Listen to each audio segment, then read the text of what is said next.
કે પ્રેમ જાય છે તો જીવન કલુષિત બને અને એવી કલુષિતતા જીવનમાં ના આવે એને અલગ અલગ રૂપથી વર્ણન રામાયણમાં થયું. રામાયણની કથા જુદા જુદા દ્રષ્ટિકોણથી જોવા જોઈએ છે. જેમ મહાભારતની કથા અલગ અલગ દ્રષ્ટિકોણથી જોતા વેરના કેટલા માઠા પરિણામો આવે છે એનું વર્ણન વ્યાસજીને કર્યું. અને વાલ્મીકીજીને અને તુલસીજીને પ્રેમના કેવા મધુર પરિણામો હોય છે એનું વર્ણન કરું. અને એટલા જ માટે આ ચિત્રકૂટમાં તે વખતના મૂર્ધન્ય જે પુરુષો ભેગા થયા છે અને એમના વચ્ચે અલગ અલગ પ્રકારથી ચર્ચા વિચારણા થઈ રહી છે. એવો કોઈ ગંભીર પ્રશ્ન નથી જેવો કારગિલમાં છે એવો. પ્રશ્ન તો એ છે કે શેનું મૂલ્ય જાળવવું? સત્યનું, નીતિનું, પ્રેમનું, ન્યાયનું, ઉદારતાનું. અને એ મૂલ્ય જાળવવા જતા જે કંઈ ત્યાગ કરવો પડે તો કરવો, એવી તૈયારી માત્ર રામજીની છે એવું નથી. એવી તૈયારી અહીં એકત્રિત થયેલા બધાની. આવી ઘટના વારંવાર ઘટતી નથી કે આવા શ્રેષ્ઠતમ પાત્રો એક જ કુળમાં, એક જ કુટુંબમાં, એક જ સમાજમાં એકઠા થાય. આ વિધિની અદભુત ઘટના છે. હજારો વર્ષો પછી આવું એકાદું પાત્ર ધરતી પર પ્રગટ થાય. અહીંયા એ આશ્ચર્ય છે કે હજારો વર્ષો પછી ક્રમે ક્રમે જે પાત્રો ભેગા થાય એકી સાથે રામાયણજીમાં ભેગા થયા. આવો ઇતિહાસ ક્યાંય પણ જોવા નહીં મળે અને આવું કુટુંબ ક્યાંય પણ જોવા નહીં મળે. તો રામચંદ્રજી વશિષ્ઠ મુનિને બહુ નમ્રતાપૂર્વક એક મહત્વની વાત કરે છે કે આપ સર્વે આ વનના કષ્ટો સહન કરો છો. મારી દ્રષ્ટિએ એ અનાવશ્યક છે, જરૂરી નથી. આ ભાઈ પધાર્યા, આ ચર્ચા વિચારણા થશે, પણ આપ બધા જ આ વંડા કષ્ટો સહન કરો એ મારા હૃદયને જચતું નથી. સ્વેચ્છાપૂર્વક કષ્ટો સહન કરવાનો નિર્ણય મેં મારા જીવનમાં કોઈ પણ જાતના દબાણ વગર કર્યો. રામજી પર કોઈ દબાણ નથી, ધર્મનું પણ નહીં, રાજ્યનું પણ નહીં, અને કુટુંબનું પણ નહીં, વ્યક્તિનું પણ નહીં. સ્વેચ્છાએ નિર્ણય કર્યો છે. મને કષ્ટ સહન કરવા દો, કારણ કષ્ટ શબ્દ વાપરવો મને બહુ યોગ્ય લાગતો નથી. અમારી પરિભાષામાં કષ્ટ નથી, આ જીવનનો સ્વાભાવિક ક્રમ છે. આવી વાત વશિષ્ઠજીની પાસે ભગવાન રામચંદ્રજીએ કરી. અને વાતનો હેતુ એ રહ્યો છે ગર્ભિત અર્થમાં કે હવે આપ સૌ અહીં પધાર્યા, દર્શન આપ્યા, આનંદ થયો, આપ શું અયોધ્યા પાછા પધારો અને મારી યાત્રા આગળ પ્રારંભ થાય. આપ અયોધ્યા તરફ અને હું વન તરફ. આવો સ્પષ્ટ નિર્ણય રામજીના મનમાં છે. આજના પ્રસંગોમાં બીજો પ્રસંગ, વશિષ્ઠ મુનિ અને જનક રાજા વચ્ચે પણ વાર્તાલાપ થાય. બંને મૂર્ધન્ય પુરુષો મંત્રણાઓ કરે છે કે આમાંથી ઉકેલ શું કાઢો. અને ત્યાર પછી જનક મહારાજા ભરતજી સાથે વાર્તાલાપ કરે. આ વાર્તાલાપ તો એટલા માટે છે કે કોઈના હૃદયમાં, કોઈ પણ હૃદયના ખૂણામાં કોઈ પણ અંદેશો, કોઈ પણ સંદેહ, કોઈ પણ ગેરસમજ, કોઈ પણ દુઃખ, કોઈ પણ વિરોધ રહ્યો હોય એ દૂર થઈ જાય અને હૃદય બિલકુલ ખાલી થઈ જાય. આના વાતચીત પછી કઈક તારણ હાથમાં આવ્યું છે અને ત્યારબાદ ભરતજીને લઈને આ જનકજી, વશિષ્ઠજી રામજી પાસે આવે. આજના જે પ્રસંગોની ચર્ચા થવાની છે તેનું સંક્ષેપમાં દર્શન અને વશિષ્ઠ મુનિ આ તમામ વ્યક્તિઓ તરફથી જે વાત કરવાની છે રામજી પાસે કરે છે. આ બધી જ વાત રામજી સાંભળે છે અને સાંભળ્યા પછી એક જ લીટીમાં રામજીનો જવાબ છે, આપ જયારે બિરાજતા હો ગુરુદેવ, ત્યારે મારે કંઈ પણ બોલવું અનુચિત છે. આપ આજ્ઞા કરો, એ આજ્ઞાને આધીન થઈને અમારે જીવવાનું. આ ગુરુ શિષ્યનો સંબંધ કહો, વશિષ્ઠજી ને રામજીનો સંબંધ કહો, આ ભારતીય પરંપરા કહો, આમાં એવું દેખાય છે કે સૌ એકમેકને આગળ કરે છે અને પોતે પાછળ રહેવા તૈયાર છે. આજનો મોટો સંઘર્ષ, અમારે આગળ આવવું છે, બાકી બધાને પાછળ ધકેલવા છે.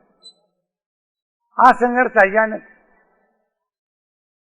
અને સંસ્કૃત ભાષામાં પુરસ્કાર કહે છે.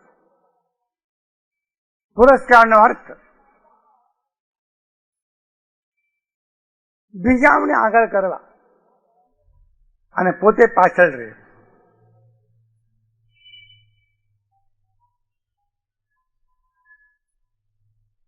જનક વિજય અને વશિષ્ઠજી એમને સંકોચ થાય છે, પણ છેવટે બોલવાનું ભરતજીના ફાળે આવે છે. ભરતજીને પાયાનો સિદ્ધાંત અહીંયા વ્યક્ત કરવો છે, એ સમજી લેવા જેવો છે. રામાયણજીને માનવ જાતને જે કેટલાક સૂત્રો આપવા છે એમાંથી એક મહત્વનું સૂત્ર ભરતજીના શ્રીમુખેથી રામાયણજી આપે. રામાયણજીને એમ કહેવું છે કે જેના અંદરમાં અહંકાર નથી, જેના અંદરમાં સ્વાર્થ નથી, જેના અંદરમાં કામના નથી, જેના અંદરમાં કર્તૃત્વ બુદ્ધિ નથી, જેને અંદરમાં ફળની આકાંક્ષા નથી, એવી વ્યક્તિ માટે સમગ્ર પ્રકારથી પરમાત્માની સેવા અને એ પરમાત્મા પ્રાણી માત્રમાં વસેલા છે એવી અનુભૂતિ સાથે પરમાત્માની ભક્તિપૂર્વક પ્રાણી માત્રની સેવા, આને ભરતજી સેવા ધર્મ કહે. આ 20મી સદીમાં સેવા શબ્દનો જેટલો ઉપયોગ થયો એટલો પહેલા ક્યારે થયો નથી. અને સેવા શબ્દનો જેટલો દુરુપયોગ 20મી સદીમાં થયો એટલો પણ ક્યારે થયો નથી. ભરતજી એમ કહે છે કે સૌથી પ્રથમ જેને ધ્યાન દ્વારા, જ્ઞાન દ્વારા, પ્રેમ દ્વારા પરમ તત્વ પરમાત્માની અનુભૂતિ વ્યક્તિગત ચેતનામાં થઈ. વ્યક્તિગત ચેતના એટલે પોતાની ચેતના. એ પોતાની ચેતનામાં પરમાત્મા તત્વની, પરમાત્માની અનુભૂતિ જેને થઈ, આ પહેલો અનુભવ છે. જે ધ્યાન દ્વારા, જ્ઞાન દ્વારા, યોગ દ્વારા થાય. પણ એના પહેલા જેને પોતાના દેહમાં, પોતાના શરીરમાં, પોતાના શરીરથી ભિન્ન આત્મ તત્વનું દર્શન થયું. અધ્યાત્મની પરંપરા એવું કહે છે કે કદી પણ સીધા પરમાત્માનું દર્શન થઈ શકતા નથી. પરમાત્માનું દર્શન થતા પહેલા એક ઘટના અંદર ઘટવી જોઈએ, અને એ છે પોતાના આત્મ સ્વરૂપના દર્શન. ક્યાંથી શરૂઆત થશે? શરીરમાં શરીરથી ભિન્ન ચેતન તત્વ અને સ્વયં ચેતન તત્વ છે એવી અનુભૂતિ એક ક્ષણે જેના અંદરમાં થઈ, આ આધ્યાત્મિક જીવનની સૌથી પહેલી મહત્વની ઘટના છે. આ સમગ્ર સાધના આ એક ક્ષણ માટે એવી એક ક્ષણ જીવનમાં આવે કે જે ક્ષણમાં સમગ્ર શરીરથી, સમગ્ર પ્રકૃતિથી, સમગ્ર જળથી ભિન્ન એવું ચેતન તત્વ એ સ્વયં પોતે છે એવો અનુભવ થાય. યસ્તુ સર્વાણી ભૂતાની આત્મન્યેવ વિજાનત. અને એ અનુભૂતિની સાથે એમાં જ પરમાત્મા તત્વ છુપાઈને રહ્યું છે. આ બીજો અનુભવ થાય. આ બહુ મહત્વની અનુભૂતિ છે. ભગવદ્ ગીતાના 6થા અધ્યાયમાં ભગવાન કૃષ્ણે અર્જુનને કહ્યું છે કે સર્વત્ર મય પશ્યતિ. પોતાના સ્વયં ચૈતન્યમાં જે મને જોવે છે, આ બીજી અવસ્થા. અને ત્રીજી ભૂમિકા પછી પ્રાણી માત્રમાં પરમાત્માનું દર્શન થાય. આ ક્રમથી જ ઘટના ઘટશે. આ ક્રમ તૂટતો નથી. અને સરળ ભાષામાં કહેવું હોય તો આત્મ સમદર્શિત્વ, પરમાત્મા સમદર્શિત્વ અને સર્વાત્મ સમદર્શિત્વ, 3 તબક્કા. આત્મ સમદર્શિત્વ, પરમાત્મા સમદર્શિત્વ અને સર્વાત્મ સમદર્શિત્વ. શરીરમાં શરીરથી ભિન્ન ચૈતન્ય તત્વ છે એવું દર્શન, એ આત્મ સમદર્શિત્વ. એ જ આત્મામાં પરમાત્મા છુપાઈને રહ્યો છે અને એ પ્રગટ થાય છે, એ પરમાત્મા સમદર્શિત. અને એવા પરમાત્મા પ્રાણી માત્રમાં બિરાજમાન છે, એ સર્વાત્મા સમદર્શિત. અને એવું દર્શન જયારે થાય ત્યારે અંતરમાંથી પ્રેમનો રસ પ્રગટ થાય. આ શબ્દ ખ્યાલમાં આવે છે, પ્રેમનો રસ. અને એવો પ્રેમ રસ પ્રગટ જયારે થાય ત્યારે અંદરમાંથી સેવા રસ ઝરે. અને ભરતજી સેવા ધર્મ છે. ભરતજીનો સ્પષ્ટ અભિપ્રાય એવો છે કે અગર મારી સ્વતંત્રતા હોય અને મને મારી રુચિ પ્રગટ કરવાની જો હોય તો મારે એમ કહેવું છે કે પ્રાણી માત્રમાં પરમાત્માને જોતા જોતા પરમાત્માની પરાભક્તિ અને પ્રાણી માત્રની સેવા, જેને હું સેવા ધર્મ કહું છું, એમાં મારી રુચિ છે. કઈ સમજાય છે? ભરતજીએ ગર્ભિત ઘણી વાતો કરી. મારી રુચિ રાજ્યમાં નથી, અધિકારમાં નથી, સત્તામાં નથી, સિંહાસનમાં નથી, અયોધ્યા જવામાં નથી. મારી રુચિ તો આ પ્રકારની ભક્તિ અને સેવામાં છે. અને એ સેવાની મૂળભૂત પ્રક્રિયા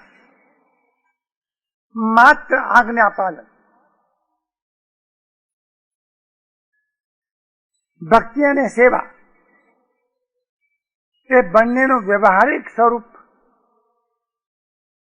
આજ્ઞાપાલન, આજ્ઞાની આધીનતા.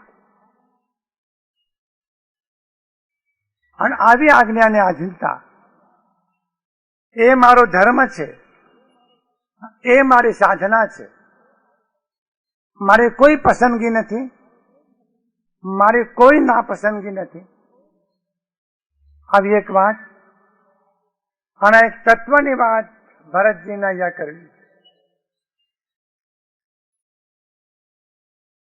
અને રામચંદ્રજી હવે વશિષ્ઠ મુનિને કહે છે કે આ ભરતજી, આ અયોધ્યાવાસીઓ, આ જનક વિજયજી અને આપ ખુદ પણ શોકથી વ્યાકુળ છો. વનમાં રહેવાના કષ્ટો આપણને સહન કરવા પડે છે. જનક રાજા પણ ઘણા દિવસોથી કષ્ટો વેઠે છે. હવે આપ જ આજ્ઞા કરો કે અમારે શું કરવું. આ એટલા માટે છે કે સામે જે કોઈ નિર્ણય આવે એ સૌને પસંદ છે.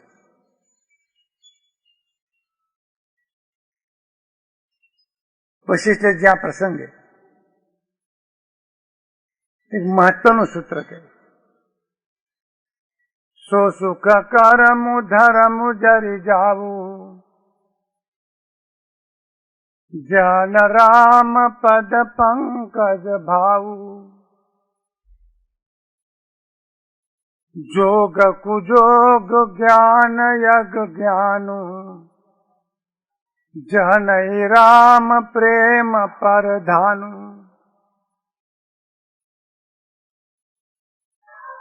ભક્તિ યોગના ઘણા શાસ્ત્રો છે. શાંડિલ્ય ભક્તિ સૂત્ર, નારદ ભક્તિ સૂત્ર, શંકરાચાર્યજીના સ્તોત્રો, ભાગવત, આ ભક્તિના શાસ્ત્રો છે. આ બધા જ ભક્તિના શાસ્ત્રો આપણે કદાચ ન જોઈ શકીએ. અહીંયા તુલસીજીએ આ તમામ ભક્તિના શાસ્ત્રોને આ એક નાનકડી ગાથામાં મૂક્યા છે. આને ચોપાઈ કહેવાય છે. પણ નાનકડી ચોપાઈમાં જાણે તમામ ભક્તિના શાસ્ત્રોનો નિચોડ છે. અને વશિષ્ઠજી કહે છે, પહેલું સૂત્ર, જેમને રામજીના ચરણારવિંદમાં અર્થાત કે પરમાત્માના ચરણ કમળમાં પ્રેમ ન હોય તેમનું સુખ એ સુખ નથી.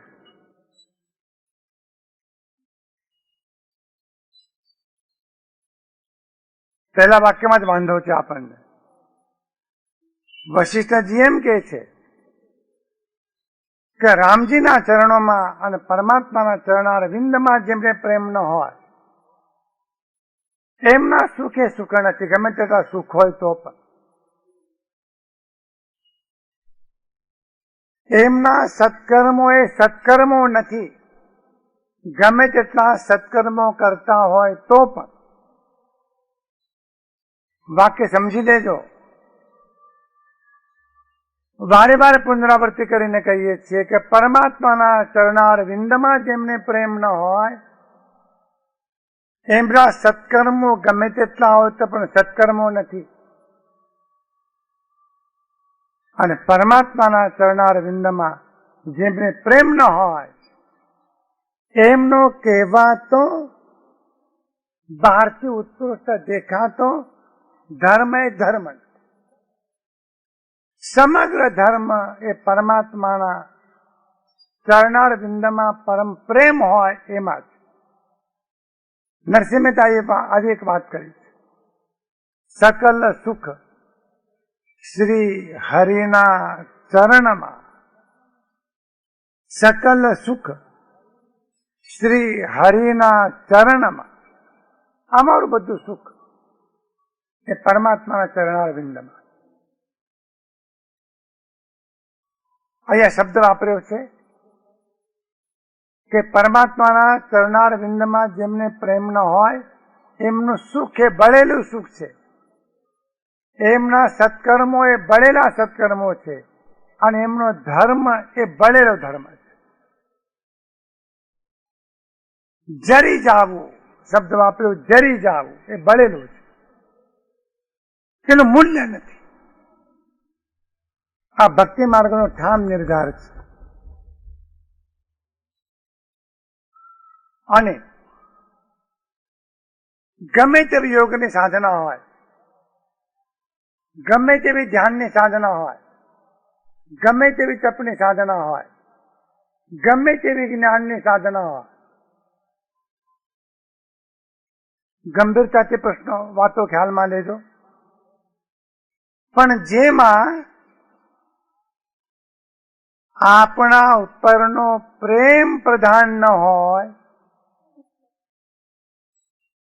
પરમાત્મા પ્રત્યેનો પ્રેમ પ્રધાન ન હોય, તે યોગ કુયોગ છે અને જ્ઞાન એ અજ્ઞાન છે.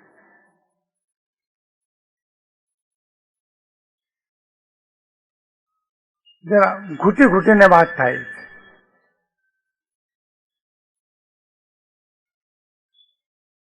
અનેક પ્રકારના યોગ છે અને અનેક પ્રકારની ધ્યાનની સાધનાઓ છે. પણ એ તમામ ધ્યાનની અને યોગની સાધનામાં શ્રેષ્ઠતમ સાધના એ છે કે જેમાં પરમાત્મા ઉપરનો પ્રેમ પ્રધાન હોય, મુખ્ય હોય. આજે તો ધ્યાનના ઘણા વર્ગો ચાલે છે અને એની જુદી જુદી માહિતી આપે. તમે ધ્યાન કરશો તો આમ બુદ્ધિ વધશે, આમ શરીરમાં બળ આવશે, વગેરે વગેરે. એમાંથી પરમાત્મા બાકાત થઈ ગયો, બાકી બધું રહ્યું.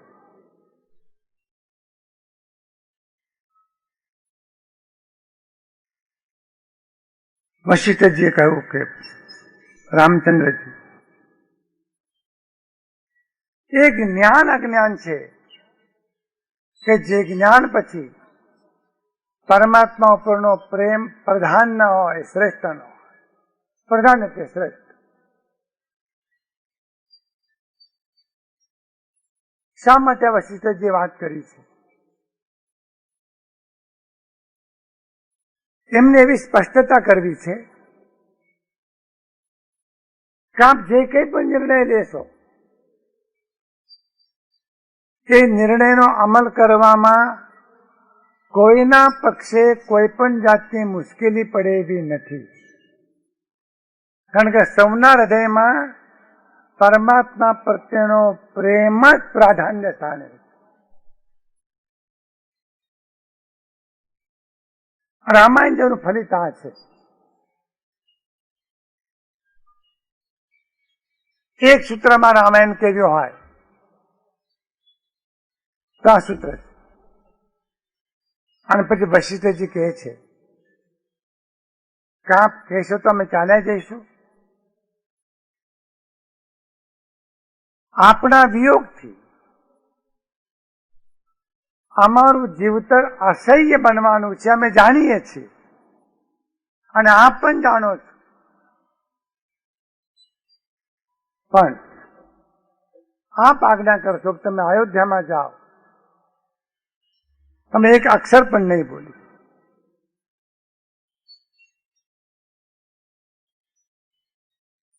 અને ત્યાર પછી વશિષ્ઠજી જનક મહારાજાને કહે છે કે હવે આપ કંઈક નિવેદન કરો.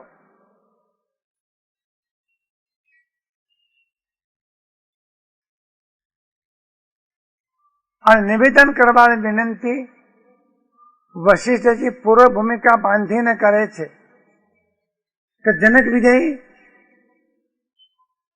આપ જ્ઞાનના ભંડાર રૂપ છો.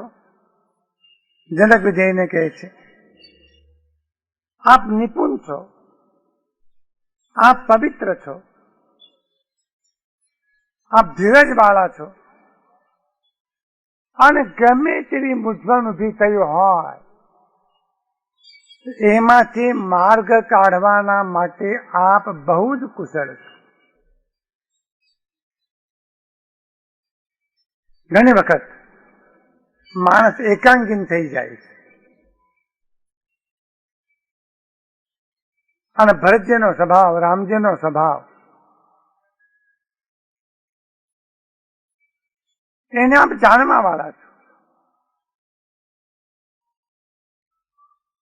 આ બધી જ વાત કર્યા પછી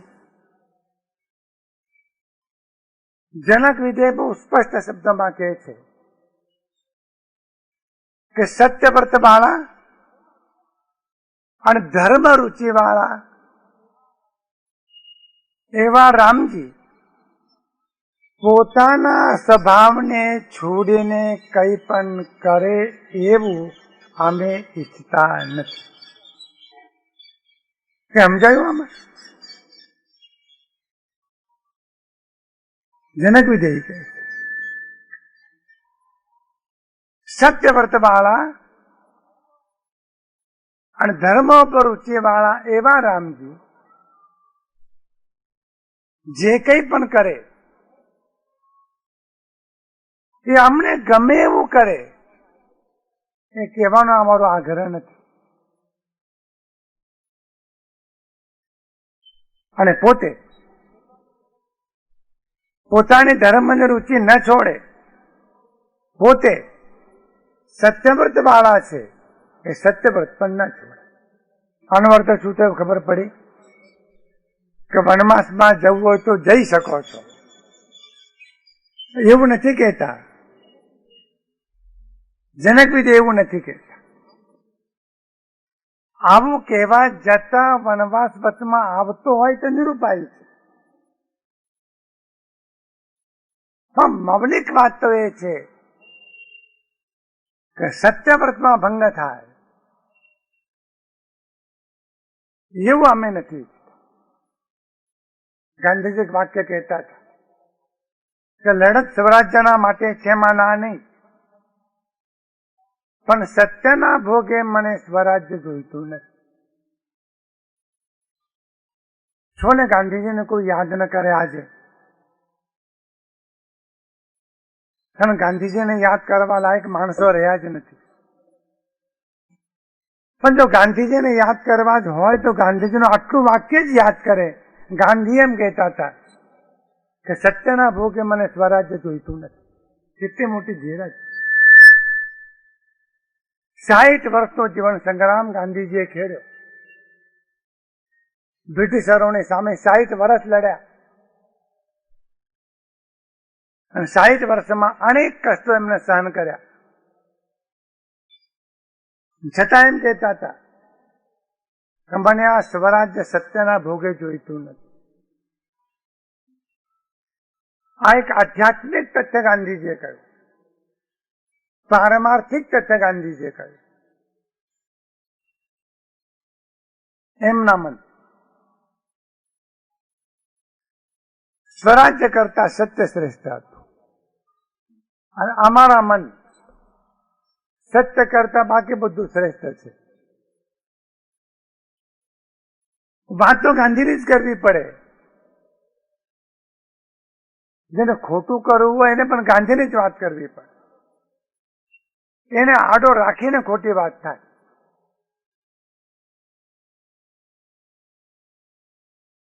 અને આવી વાત સાંભળીને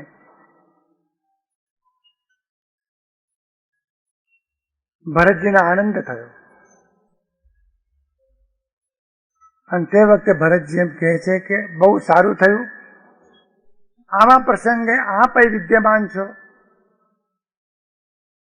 આપ જ નહીં, વિશ્વામિત્ર આદિ મુનિઓ પણ વિદ્યમાન છે. વિશ્વામિત્ર મુનિઓ આદિ જ નહીં, પણ આપના શ્રેષ્ઠ પ્રધાનો જ્ઞાન સાગર આદિ એ પણ વિદ્યમાન છે. અને અમારા વશિષ્ઠજી અને અમારા મંત્રીજી પણ વિદ્યમાન છે.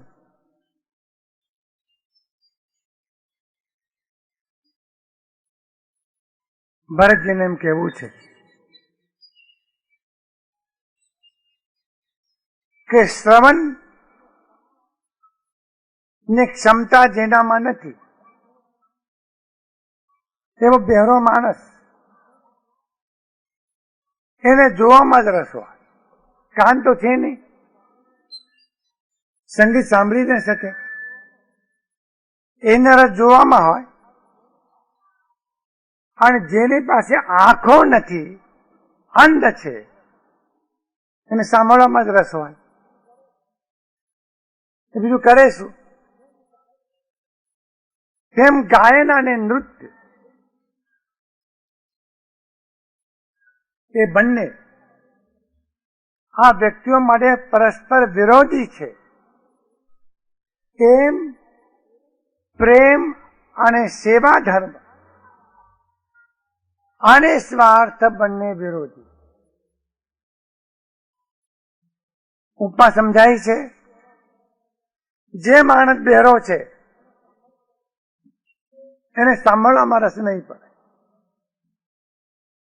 અને જે માણસ આંધળો છે તેને જોવામાં રસ નહીં પડે. જોશે કેવી રીતે? ભરતજી કહે છે કે પ્રેમ અથવા સેવા ધર્મ અને સ્વાર્થ એ બંને વચ્ચે પરસ્પર વિરોધ.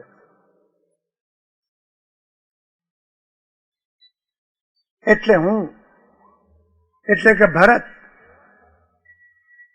સેવા ધર્મને આધીન છીએ એવું લક્ષ્યમાં રાખીને સૌનું હિત થાય એવી આજ્ઞા રામજી આપ કરો. તમને કે લાગે છે કે કેટલા દ્રષ્ટિકોણથી આ વાત થઈ રહી છે?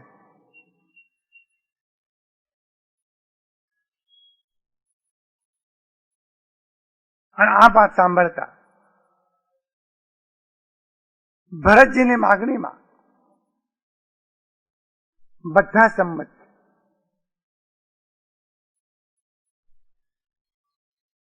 અને માગણી સ્વીકારવા જેવી છે.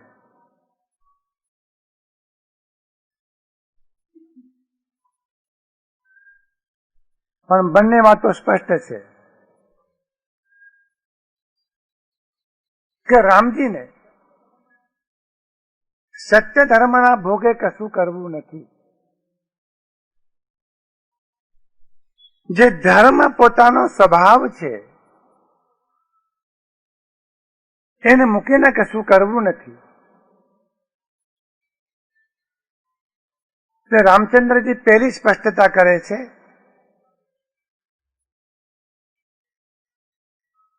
અને પોતે પોતાના મુખેથી સ્પષ્ટતા કરે છે કે મારું મુખ એ જોવામાં તો કોમળ છે, પણ આ કોમળ મુખથી મારે કઠોર વાત કરવાની.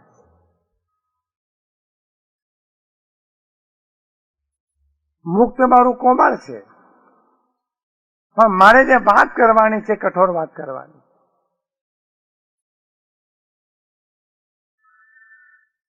અને કઠોર વાત એ કે મોહને વશ થઈને આપણી તથા માતા પિતાની આજ્ઞાનું ઉલ્લંઘન કરીને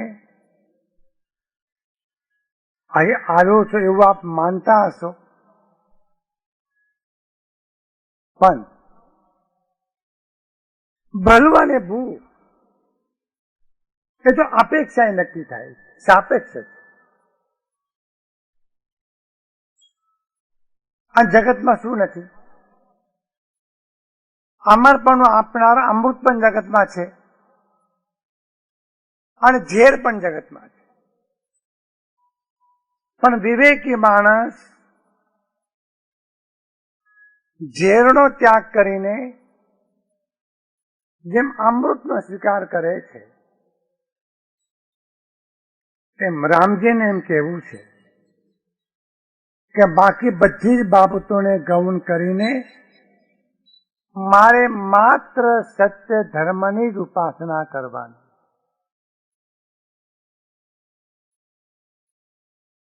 સહજ સ્નેહ સ્વામી સેવકાઈ સ્વાર્થ છલ ફલ ચારી બિહાઈ. અને ભરતજી કહી દીધું કે સ્વાર્થને, છલને, કામનાઓને તમામને છોડીને મારે માત્ર હે રામજી આપની સેવા જ કરી.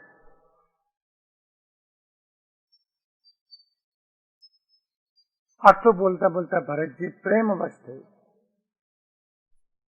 અને પ્રેમ જયારે પરાકાષ્ઠાએ પહોંચે છે પછી પ્રેમ મૌન લઈ લે છે. જેને પ્રેમ બહુ ઓછો બોલે બહુ, જેના પરિપૂર્ણ પ્રેમ છે બોલતો નથી.